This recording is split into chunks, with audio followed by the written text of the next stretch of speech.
홍콩에 있는 한 기업이 1997년부터 파나마에서 항구 2개 운영한 적이 있다고 하더라고요. 그렇게 운영을 한 적이 있었는데 그때 당시였으면은 크게 뭐 신경 쓸 일이 없었지만 중화인민공화국은 최근에 또 홍콩에 대한 국가안보법을 바꿨고 홍콩에 두고 있는 회사들이 이제는 본격적으로 본토와 똑같은 수준의 기업이 되어 있는 상태예요. 그리고 중화인민공화국이 군민융합이라는 정책이 있기 때문에 기업을 군사적인 용도로 활용을 할 수 있어야 하는 법입니다. 그런 구조로 되어 있어요. 그래서 미국 입장에서는 사유 기업을 패권 전쟁에서 국가가 들어와가지고 이용해가지고 어떻게 쓸 수 없는 상황인 건데 중국은 반대로 그렇게 할 수 있는 상황이에요. 그러면 갑자기 우리가 그냥 사유로 이해하고 있었던 자유로운 무역사들이 사실은 독립적이지는 않구나 라는 시각이 이제 생긴 거예요. 그래서 갑자기 미국이 했던 결정들에 대해서 다시 보고 있을 때 중국이 거기 어디까지 있느냐 없느냐를 따지게 되고 있어 보이면 갑자기 걱정을 하게 되는 겁니다. 세계의 경제 질서를 조금이라도 나한테 더 유리하게 바꿀 수 있는 핵심적인 인프라가 있어요. 미국 정부가 파나마에서 되찾고 싶다는 얘기까지 많이 하고 있었는데 바로 운하인 거죠. 운하라는 것이 어떻게 나라의 권력을 만들고 세계를 바꾸는 건지 오늘 같이 알아보시죠. 일단 운하에 대한 얘기를 할 거면 언제부터 출발이 된 건지는 그 배경을 알아야 될 것 같아요. 영어로 보통 이제 canal이라고 부르는데 땅을 파가지고 거기다가 물을 흐르게 해서 물품이나 뭔가를 거기다 실어서 보내는 인공수로인 거예요. 기원 전부터 이런 기술들이 조금씩 발달이 됐다고 하더라고요. 그 시작은 사실 농업이었대요. 중동 지역에서 물을 조금 더 밭으로 옮길 수 있게끔 관계를 두고 그런 기술을 발달을 하면서 물줄기들을 계속 설계를 하게 될 거 아니에요. 그런 거 만들게 되면서 물에 뭘 띄워가지고 옮기게 되고 그런 과정 중에서 canal이라는 개념이 점점 생기기 시작했던 거예요. 엄청 오랜 역사에 걸쳐서 인공수로를 만들어가지고 뭔가 실어보내는 이런 컨셉이 더 커지게 된 거죠. 그래서 본격적으로 인프라로서 운하는 진짜 무역의 기본적인 반드시 필수적인 인프라가 돼버렸습니다. 그래서 나라의 운하를 제대로 설계를 할 수 있으면 나라한테 엄청난 혜택들이 있는 거예요. 경제적으로 일단은 교역이 활성화가 되고요. 예를 들자면 파나마 운하 같은 경우에는 한 5%에서 6% 정도의 세계 무역을 담당하고 있는 거예요. 스웨즈 운하는 한 12% 정도를 차지하고 있어요. 만약에 없다 치면 20% 이상이 그냥 잘려나가는 거죠. 그래서 굉장히 중요한 역할을 하고 있어요. 그리고 당연히 그게 활성화가 되면 이용료를 거둘 수가 있고요. 다른 나라에서 들어와서 여기 돈가 가고 싶어 하면은 세를 거둘 수 있습니다. 그러니까 수익 창출에도 도움이 될 수 있는데요. 게다가 군사적인 역할도 합니다. 한 나라가 다른 지역으로 군인 혹은 군장비를 더 빠르게 보낼 수 있는 역할을 하기도 해요. 그래서 지정학적인 의미가 굉장히 큽니다. 어디서 새로 뭔가 운하를 뚫어본다 이런 얘기를 하면 전 세계의 판이 바뀐다 라고 이렇게 해석하는 게 맞는 거고요. 그러면 그동안 전 세계의 질서를 역사적으로 바꾼 운하들이 있다는 거고 앞으로 그 역할을 할 수 있는 운하들이 또한 생길 수도 있겠죠. 그래서 그동안 세상을 바꾼 운하들을 볼 필요가 있습니다. 첫 번째 바로 중국에 있는 대운하입니다. 대운하는 중국 본토를 어떻게 보면 총합시켰다 이렇게 봐야 되는 것 같아요. 그 배경을 보면 1700km 정도 길이가 가장 긴 줄기인 걸로 알고 있는데 아래쪽에 있는 거는 항저우 지역이고 그리고 위쪽에 있는 거 북경까지 가기 때문에 징항운하라고 칭하기도 하는데 어쨌건 그렇게 봤을 때 중국 남북 지역이랑 북부 지역을 연결을 시켜버린 거예요. 그러니까 남부에서 쌀을 생산해가지고 북부로 그거를 올리려면 굉장히 오랜 시간이 걸리겠죠. 육지로 가야 되면은. 근데 수로가 생겼을 때 조금 더 매끄럽게 갈 수 있게 되고 지속적으로 계속 끊임없이 교육을 할 수 있게 되기 때문에 쌀이 사실 나라의 핵심적인 자원이잖아요. 동양의 역사를 찾아보면 보통 세금을 쌀로 내고 쌀로 창고 만들어가지고 어떻게 관리하느냐에 따라 나라가 망하거나 말거나 하는데 이 운하를 통해서 쌀 생산 지방에서 북쪽에 있는 권력이 집중되어 있는 지역에다가 공급을 할 수 있다는 게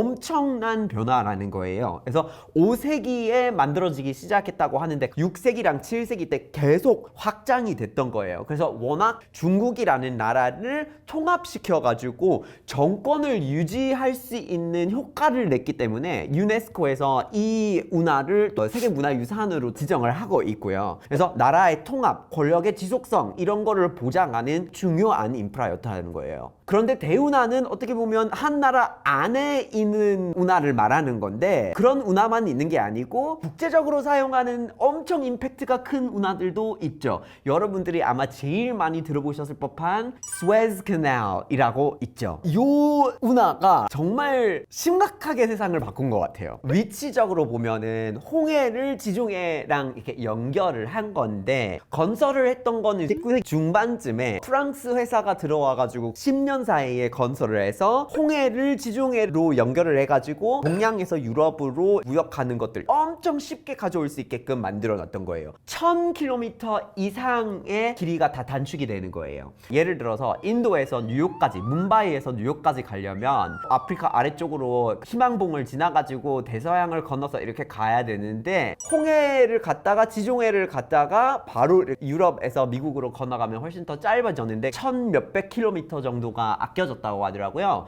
그런데 만약에 뭄바이에서 런던으로 가는 거라면 그건 막 4000km 훨씬 더 많이 아껴졌다고 합니다. 그래서 유럽한테 특히나 임팩트가 굉장히 컸다고 합니다. 하지만 요즘에 문제가 있는 게 스웨즈의 운하의 효율이 점점 떨어지는데 이유가 몇 가지가 있어요. 첫 번째는 물의 문제인데요. 수자원이 굉장히 풍부하고 물이 많아야지 그 물을 관리하고 들여보내고 내보내면서 배를 옮겨갈 수가 있는데 만약에 비가 오래 안 오고 가뭄이 심각해지면 수면이 조금씩 내려가요. 그러면 보낼 수 있는 선박의 개수가 줄어요. 그래서 물의 양이 진짜 중요한 사업 중에 하나인데 요즘에 기후위기 때문에 가뭄이 많아질 때마다 항상 무역 또는 우리 이제 물가에 영향을 끼치는 게 여기서 발생하는 부분이 있고요. 파나마 운하 같은 경우에는 자기가 원래 보내야 되는 거에 32%를 못하게 됐고 스웨즈 운하에서는 그거 50%였다고 합니다. 그래서 정말 물이 있느냐 없느냐에 따라 그리고 우리 세계의 기후가 바뀜에 따라 운하의 효율이 그거에 확실하게 달려 있는 것 같습니다. 게다가 지정학적인 갈등이나 교전이 발생하면 영향을 또 끼치는 경우가 있어요. 그래서 지금 홍해가 점점 좀 혼란스러워지는 시기에 있습니다. 그래서 예멘 안에서 내전이 생길 때부터 여러 가지 이유로 여러 가지 집단이 경쟁을 하고 있고 하는데 홍해나 아라비아 반도를 지나가는 선박을 막 쏘고 있는 집단들도 있고 그래서 위험성이 높아진 지역이라는 이유로 스웨즈를 일부러 선택하지 않고 더 긴 코스로 가는 회사들도 있다고 합니다. 제 역할을 하려면 안전하기도 해야 된다는 부분이 상당히 있는 것 같습니다. 그리고 비슷하게 스웨즈처럼 또 문제를 겪는 데가 있어요. 바로 파나마 캐널, 파나마에 있는 운하입니다. 그래서 여러분이 이런 소식을 들으셨을지는 모르겠는데 제 주변에 무역 일을 하는 친구도 있고 저도 굉장히 아주 작은 회사 하나를 친구랑 같이 운영하면서 무역 관련 업무를 보는 팀이 있어요. 그런 일을 하면서 알게 된 건데 기후위기가 이루어지면서 강우량 패턴들이 달라지니까 가뭄이 생길 때 훨씬 더 심각해지잖아요. 그 좀 극단화가 되어 있는 그런 기후를 경험하고 있다 보니까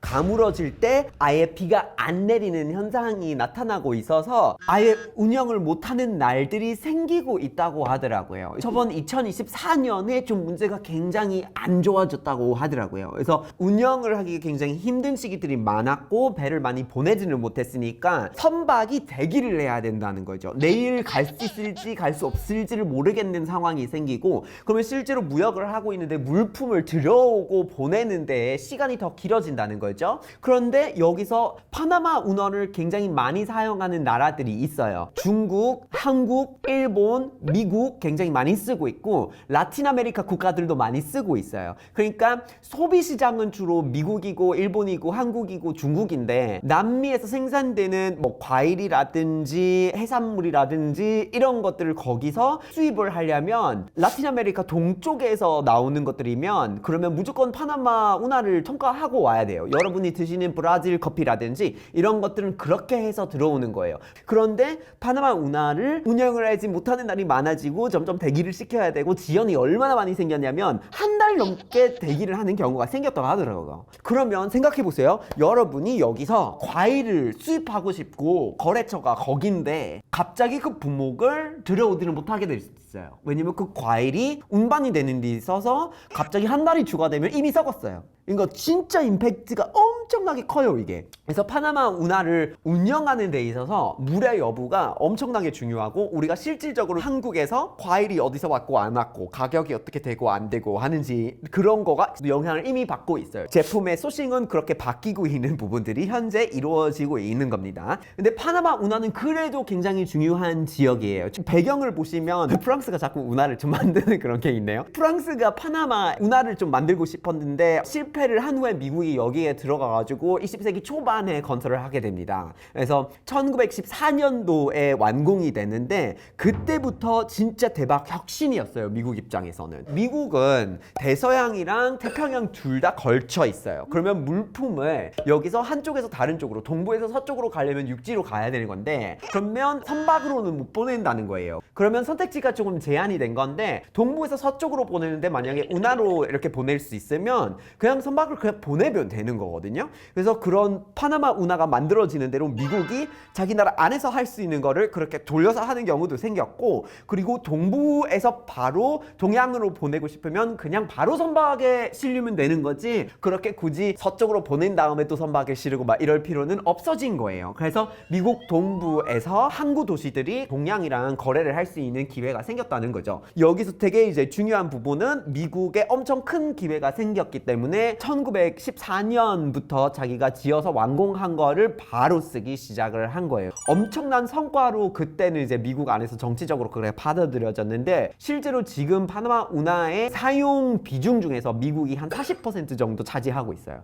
굉장히 큰 수준이에요. 근데 그런 임팩트가 너무나 컸던 거지만 라틴 아메리카랑의 관계가 조금은 틀어지면서 주권을 조금 더 인정을 해야 되는 상황이 발생하고, 1970년대에 지미 카터라고 파나마 운하에 대한 소유권을 파나마에게 주는 것으로 이렇게 이제 결정을 하게 됩니다. 1999년에 완료가 됩니다. 이제는 파나마 운하는 100% 파나마라는 나라의 소유권이고 파나마에서 운영을 하는 거고, 미국이랑 상관이 없는 시설이에요. 미국이 만들긴 했지만. 근데 이제 또 세상이 많이 바뀌었죠. 1970년대 세상과 너무너무 다른 세상이에요. 그래서 지금 미국이 그거를 넘긴 것을 굉장히 많이 후회하고 있는 것으로 보여요. 여기서 이유가 또 역시나 우리 세계가 급변하고 있는 데 있어서 그 이유를 두고 있습니다. 바로 중국과의 패권 전쟁이에요. 미국 정부가 여기 중국이 막 어떻게 들어가서 통제를 하려고 한다, 그러니까 우리가 되찾아야 된다라는 얘기들을 뉴스로 내보내진 부분들이 있는데요. 근데 이건 사실 촬영하는 시점 기준으로 말씀드리면 증거가 나와 있는 건 없어요. 파나마가 운영하는 거지 이 운하에 갑자기 중국이 몰래 들어와서 통제를 하고 있다는 거에 대한 내용이 어디에 드러난 건 아예 이제 없다고 하지만, 그냥 쓸데없이 그렇게 주장을 하고 나오는가, 이렇게 좀 파고 들어야 되는 것 같은데, 여기서는 조금은 주목할 필요는 있다고 봐요. 이건 어떤 거냐면, 중화인민공화국에서 운영이 되는 기업들이 그냥 자유시장 경제처럼 자기만의 100% 사유인 거는 아니에요. 국영이고 국유의 일부 그런 부분이 존재합니다. 홍콩에 있는 한 기업이 1997년부터 파나마에서 항구 2개 운영한 적이 있다고 하더라고요. 그렇게 운영을 한 적이 있었는데, 그때 당시였으면은 크게 뭐 신경 쓸 일이 없었지만, 중화인민공화국은 최근에 또 홍콩에 대한 국가안보법을 바꿨고,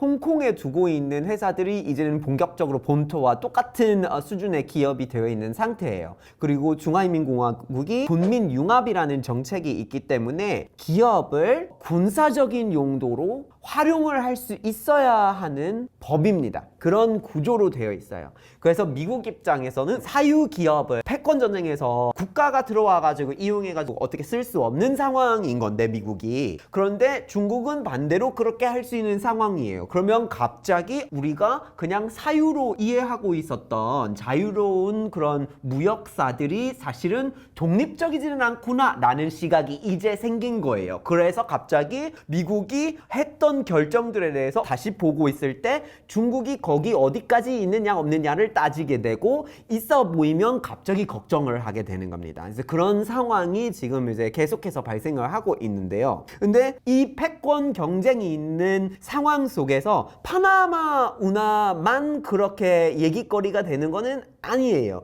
사실 똑같은 경쟁, 똑같은 패권 경쟁 때문에 또 다른 운하를 얘기를 해서 새로 만들어보자 라는 말이 나왔습니다. 여러분들이 이제 파나마에서 북쪽으로 조금 올라가면 중미에 니카라과라는 나라가 있어요. 니카라과가 미국이랑 굉장히 좀 복잡하고 안 좋은 관계들이 있어요. 서로 그렇게 막 썩 친한 나라가 아니에요. 그래서 니카라과에서 2013년에 새로운 운하를 만들겠다라고 이렇게 발표를 했어요. 니카라과가 대서양이랑 태평양 양쪽 있기 때문에 자기 나라를 한번 뚫어보는 운하를 만들면 파나마랑 직접적으로 경쟁을 할 수 있는 관계가 생깁니다. 친미로 해석되는 무역 항로를 안 사용해도 되고 대안을 만들겠다로 보이는 거였고요. 여기에 이제 2013년에 이 계획을 발표를 하면서 여기 주 투자자로 유치를 하겠다라고 얘기를 했고, 여기에 가장 많은 관심을 가진 나라는 어디였을까요?